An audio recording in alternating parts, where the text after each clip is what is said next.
Salut les pirates, j'espère que vous allez bien parce que moi ça va bien. C'est jour de sortie aujourd'hui de la formation que vous m'avez demandé. C'est Caroline, c'est Monique, oui je balance ça cerise, hein, qui m'ont réclamé cette formation. C'est comment gérer son conjoint quand il est en chagrin d'amour, c'est-à-dire qu'il s'est fait larguer par pansement, qu'il revient à la maison ou qui ne revient pas encore, mais qui est déprimé. Qu'est-ce que je dois faire? Qu'est-ce que je dois réagir? Alors cette formation, elle va être finalement, elle va vous servir aussi à comprendre vous ce que vous vivez ou ce que vous avez vécu quand vous étiez en chagrin d'amour, hein, quand vous disiez ça y est c'est foutu, mon conjoint m'a dit qu'il ne reviendrait pas, etc.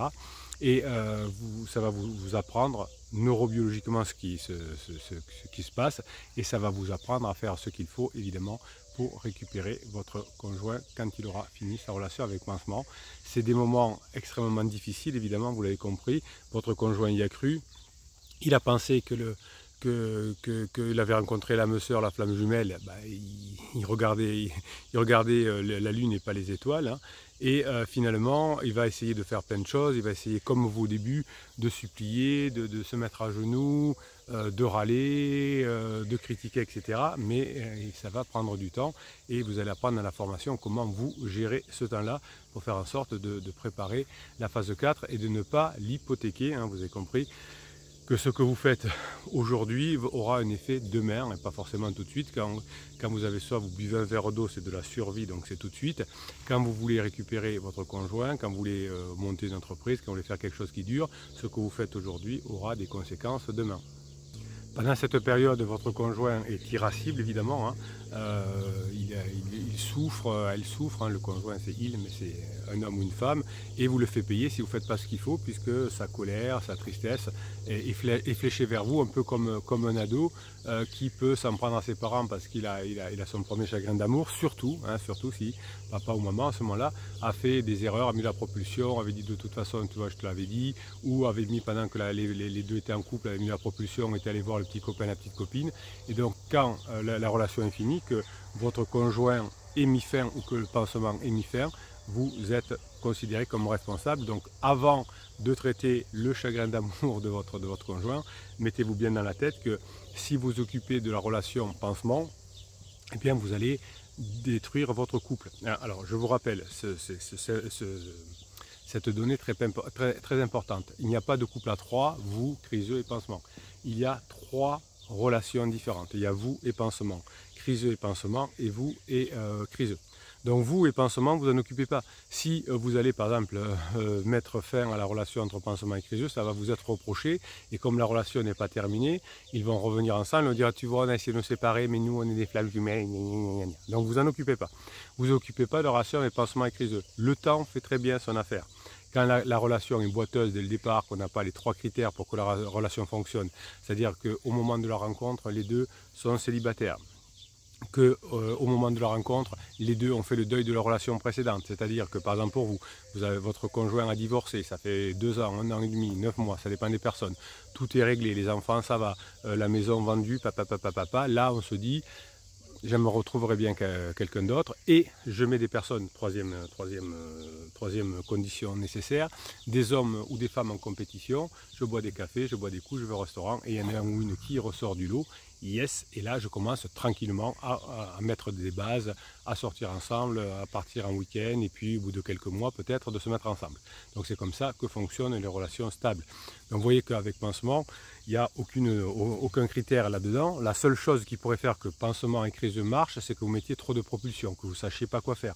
Vous m'avez dit parfois, oui mais moi j'ai un oncle, un jour il s'est mis avec son pansement, etc.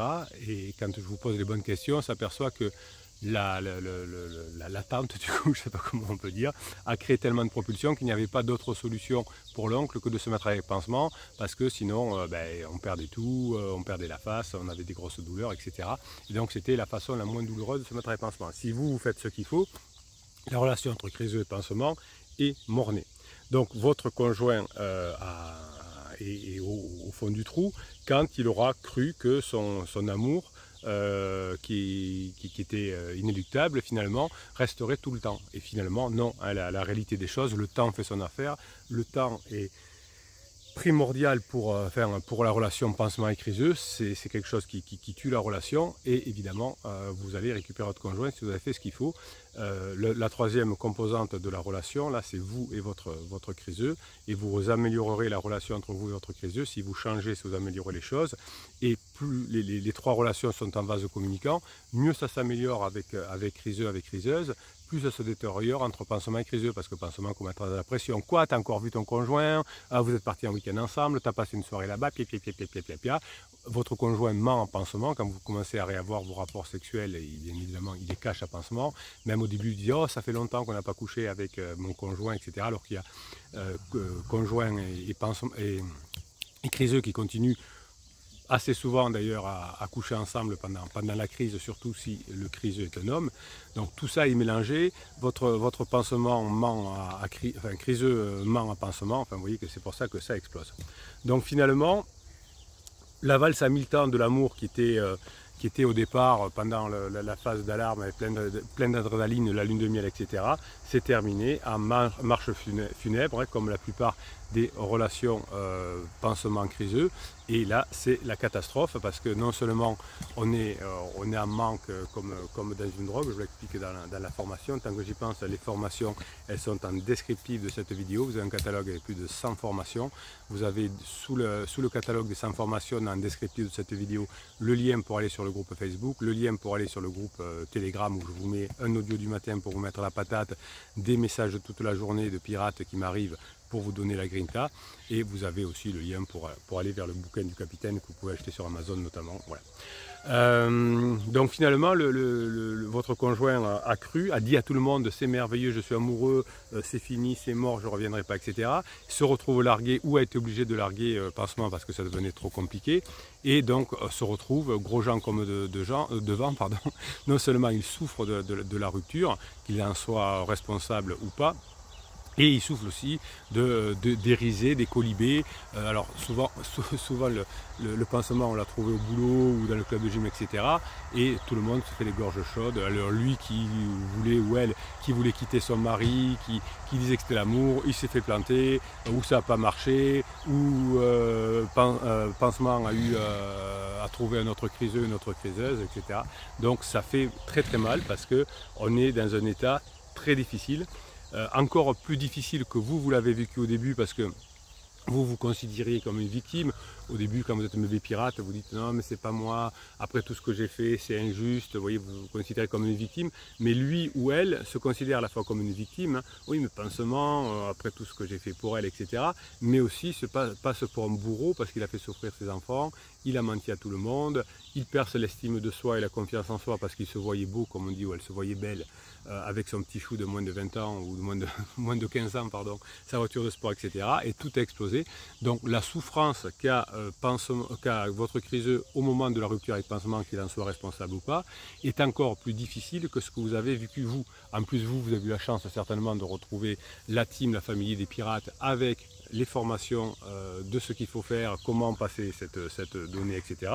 Votre conjoint ne va pas trouver, enfin j'espère, un thérapeute, un coach, un capitaine qui explique comment faire quand on s'en fait larguer par pansement, qu'on est au fond du trou, qu'on est la risée de tout le monde dans la famille, au boulot, etc.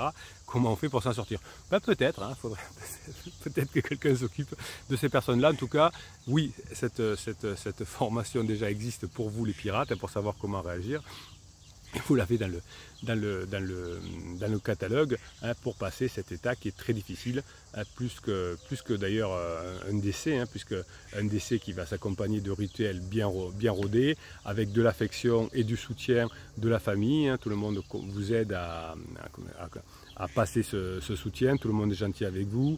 Là, quand votre conjoint a fait des bêtises et se retrouve au gros gens comme devant, 2 fois que je dis ces expressions, tiens, eh bien, il est la risée de tout le monde, il est protégé par personne, notamment par, enfin, ça peut arriver, mais enfin, c'est souvent des reproches, même de sa famille, hein, ses parents, qu'il avait mis en garde. Une fois qu'il se fait larguer par pansement, eh bien ils ne vont pas être sympas. Oh pauvre toi, je t'avais bien dit, tu as fait le con, tu as fait l'imbécile.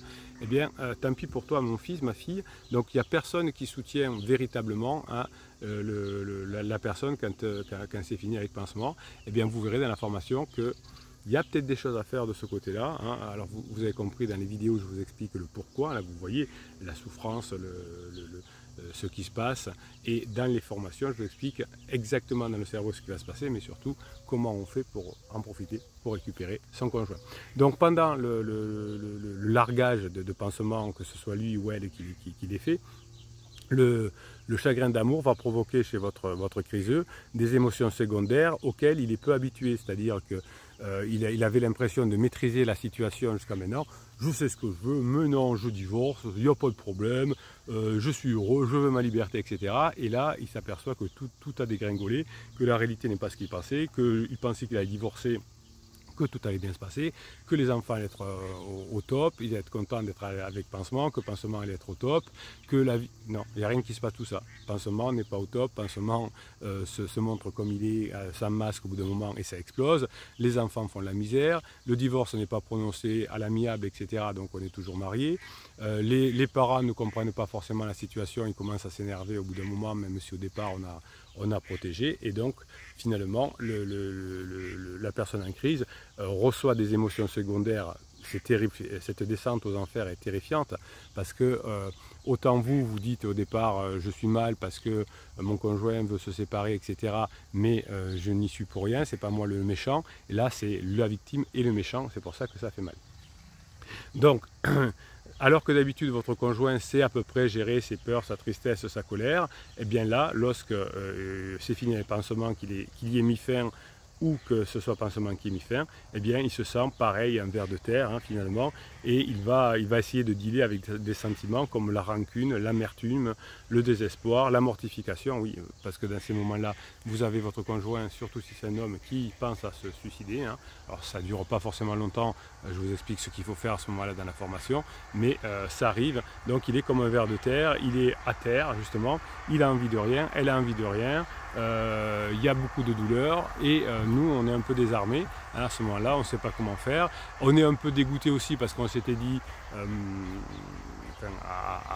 à tort que dès que ce serait fini avec Pansement, ça allait s'améliorer ensemble, non pas du tout, hein. Il y aura encore des rebonds, il y aura encore des phases, peut-être que la douleur étant tellement importante avec Pansement qu'il y aura des rebonds, c'est-à-dire que l'un ou l'autre va appeler, va envoyer un message, tu me manques, moi aussi, je suis très mal, c'est un peu comme une drogue avec le circuit opacier, oui, je vous explique ça dans la formation, et ça peut repartir hein, comme dans les feux de forêt. Il peut y avoir, s'il y a un coup de vent, s'il y a un coup de tempête, eh bien il peut y avoir à nouveau un départ vers un nouveau départ de feu qui durera moins longtemps puisqu'il y a moins de choses à brûler autour. Hein. C'est comme quand un départ de feu dans un incendie dans une forêt se passe, eh bien au bout d'un moment il peut y avoir des flammes, c'est pas dangereux. En venant tourner cette formation, j'écoutais des pompiers qui expliquaient les feux gigantesques là, que nous avons eus ces dernières semaines et qui expliquaient que parfois il expliquait aux journalistes qu'ils disaient mais attention, il y a des flammes un peu là-bas, et le capitaine des pompiers disait écoutez, on voit bien les flamèches là, mais c'est pas dangereux parce que oui, il n'y a rien autour à brûler, hein, donc il y a encore des flammes hein, pour Pansement, mais c'est plus dangereux à ce moment-là. À vous de ne pas trop en faire, à vouloir éteindre ces flammes, d'appeler des canadaires, enfin de faire tout un truc, non, ça va s'éteindre soi-même. Ça va s'éteindre soi-même comme cet incendie parce qu'il n'y a plus rien à régler. Donc quand votre conjoint est en crise comme ça, parce qu'il s'est fait larguer ou parce qu'il a largué, hein, eh bien il n'y a rien de noble, hein. Donc c'est un mélange poisseux finalement de ressentis douloureux, de ressentis peu glorieux. Votre conjoint souffre, hein, eh bien il y a des choses à faire pour que ça passe rapidement et que vous en fassiez quelque chose vous allez profiter plus tard, qui s'appelle la phase 4. Et pendant cette phase de renoncement à Pansement, vous avez des actions à faire, et si vous faites ce qu'il faut, ça va faire accélérer les choses et votre conjoint vous en sera reconnaissant à vie.